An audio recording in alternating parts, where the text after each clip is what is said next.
Assalamualaikum warahmatullahi wabarakatuh, Ibu Bapak Guru Hebat, kita berjumpa lagi dalam Aksi Nyata Merumuskan Tujuan Pembelajaran, topik perencanaan pembelajaran SMP, Paket B. Baik Ibu Bapak Guru Hebat, kita awali dengan terlebih dahulu memahami apa itu CP, TP dan ATP. Capaian pembelajaran atau CP merupakan kompetensi pembelajaran yang harus dicapai peserta didik pada setiap fase perkembangan. Capaian pembelajaran mencakup sekumpulan kompetensi dan lingkup materi, yang disusun secara komprehensif dalam bentuk narasi.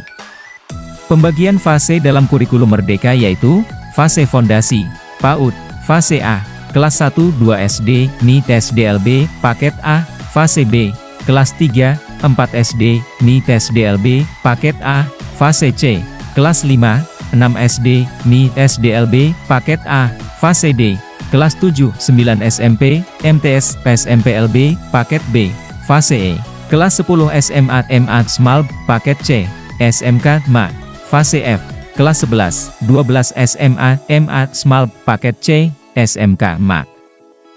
Tujuan pembelajaran atau TP adalah deskripsi pencapaian 3 aspek kompetensi, yakni pengetahuan, keterampilan, dan sikap murid yang perlu dibangun dalam satu atau lebih kegiatan pembelajaran. Penulisan tujuan pembelajaran sebaiknya memuat 2 komponen utama, yaitu 1. Kompetensi merupakan kemampuan atau keterampilan yang perlu didemonstrasikan oleh peserta didik. 2. Lingkup materi merupakan konten dan konsep utama yang perlu dipahami pada akhir satu unit pembelajaran. Alur tujuan pembelajaran atau ATP adalah rangkaian tujuan pembelajaran yang tersusun secara sistematis dan logis di dalam fase pembelajaran untuk murid dapat mencapai capaian pembelajaran tersebut. ATP memiliki fungsi yang serupa dengan silabus, yaitu untuk perencanaan dan pengaturan pembelajaran dan asesmen secara garis besar untuk jangka waktu 1 tahun. ATP fokus pada pencapaian CP. Alur tujuan pembelajaran, skema penurunan alur tujuan pembelajaran atau ATP dan tujuan pembelajaran atau TP, yaitu berawal dari memahami capaian pembelajaran kemudian merumuskan tujuan pembelajaran dan menyusun alur tujuan pembelajaran dari tujuan pembelajaran, lalu selanjutnya merancang pembelajaran. Prinsip penyusunan alur tujuan pembelajaran, sederhana dan informatif, esensial dan kontekstual, berkesinambungan, pengoptimalan 3 aspek kompetensi, merdeka belajar, operasional dan aplikatif, adaptif dan fleksibel. Ilustrasi alur tujuan pembelajaran, alurnya dapat kita lihat dari awal fase hingga pada akhir fase. Prosedur penyusunan ATP, 1.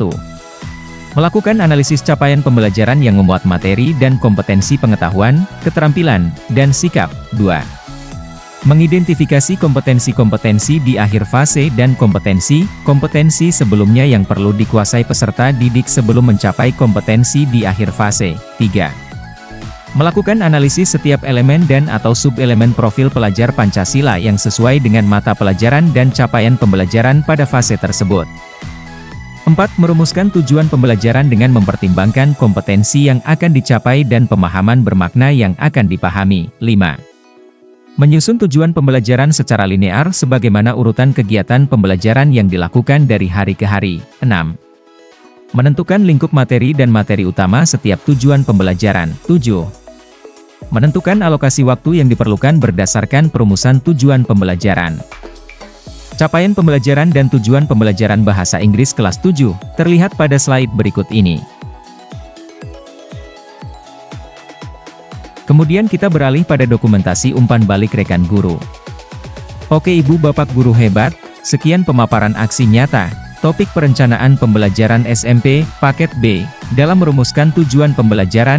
Jangan lupa like, comment and subscribe. Sukses selalu Ibu Bapak Guru Hebat. Wassalamualaikum warahmatullahi wabarakatuh.